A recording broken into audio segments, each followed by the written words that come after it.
என் அன்பு பிள்ளையே, உன் வீட்டில் தெய்வ சக்தி இருக்கிறதா இல்லையா, அதை எப்படி தெரிந்து கொள்வது என்று உனக்கு வாக்கு கூற வந்திருக்கின்றேன்.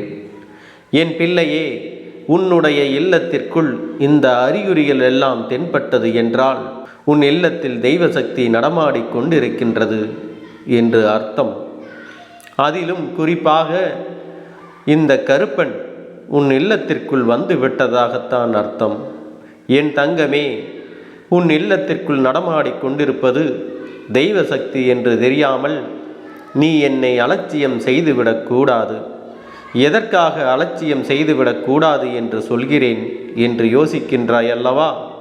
என் தங்கமே, சில அறிகுறிகள் உனக்கு தென்படும் பொழுது உன்னுடைய மனதிற்குள் சில பதற்றங்கள் வந்து விடுகின்றது. ஏதேனும் தீய சக்தி நடமாடுகின்றதோ, ஏதேனும் தீய சக்திகள் இல்லத்தை சுற்றி சுற்றி வருகின்றதோ என்கின்ற பதற்றம் உனக்குள் வந்து விடுகின்றது. இந்த பதற்றம் உனக்குள் வந்துவிடக்கூடாது என்பதற்காகத்தான் உன்னிடத்தில் இதை சொல்லிக் கொண்டிருக்கின்றேன். தெளிவாக இதை நீ தெரிந்து கொள்ள வேண்டும். உன் இல்லத்தில் நடமாடுவது உன் அப்பன் நான் தான் என்று எல்லா தெய்வ சக்திகள் இருந்தாலும் இல்லை என்றாலும் என்னுடைய துணையானது உனக்கு என்றுமே கிடைக்கப் போகிறது. உன்னுடைய பாதுகாப்பிற்காகத்தான் உன்னுடைய இல்லத்திலே நான் இருக்கப் போகின்றேன். என் குழந்தைக்கு பல நல்ல விஷயங்களை நான் செய்து கொடுக்கப் போகின்றேன்.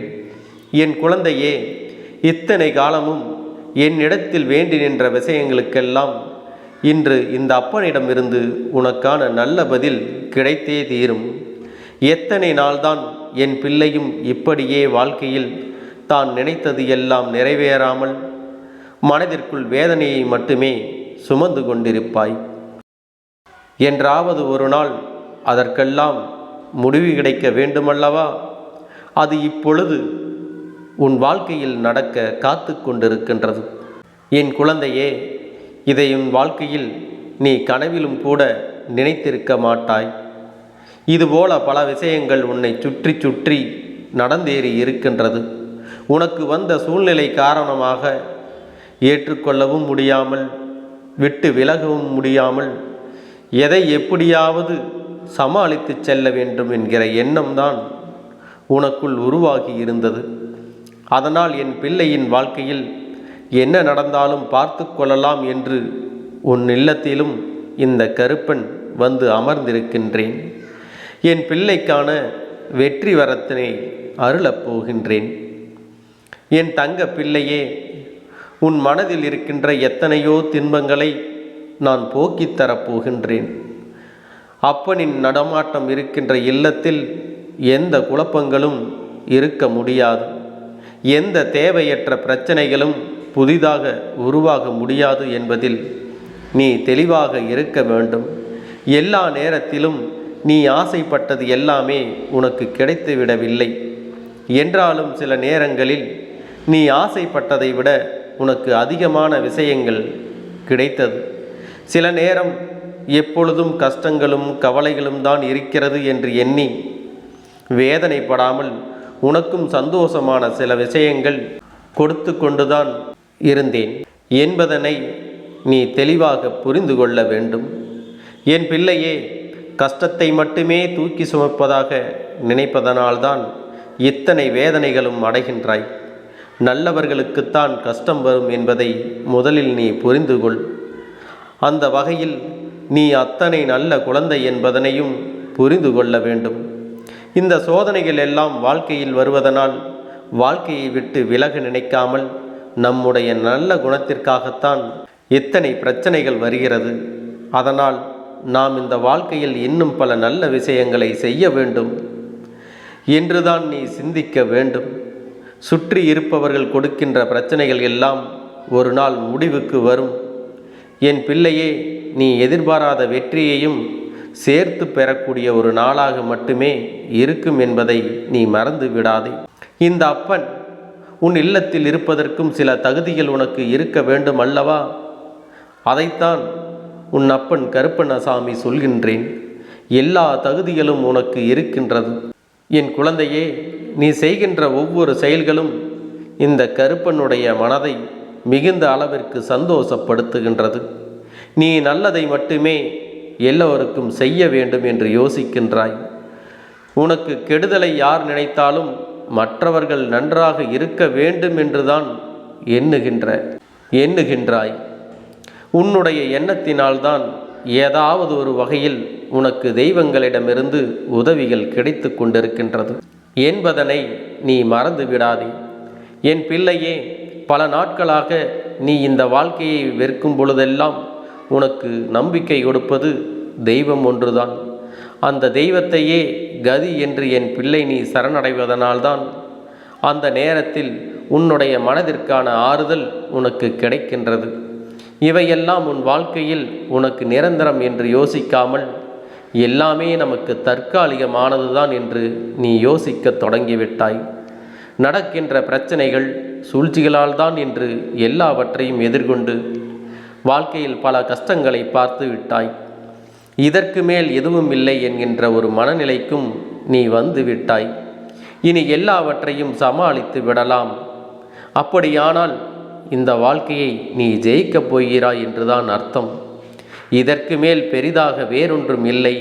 இனி வெற்றி ஒன்றுதான் உனக்கு மிச்சம் இருக்கின்றது என்பதை நீ புரிந்து கொண்டால் போதும். இந்த அப்பன் உன் இல்லத்திற்குள் இருப்பதற்கான அறிகுறிகள் என்னவென்று இப்போது சொல்கின்றேன். என் பிள்ளையே, இன்று இரவு 10 மணிக்கு மேல் நீ எப்பொழுது பூஜைகளை செய்கிறாயோ அந்த நேரத்தில் நான் உனக்கு காட்சி கொடுப்பேன். அதன் பிறகு உன் இல்லத்தில் என்னுடைய நடமாட்டத்தை நீ உணரப் போகின்றாய்.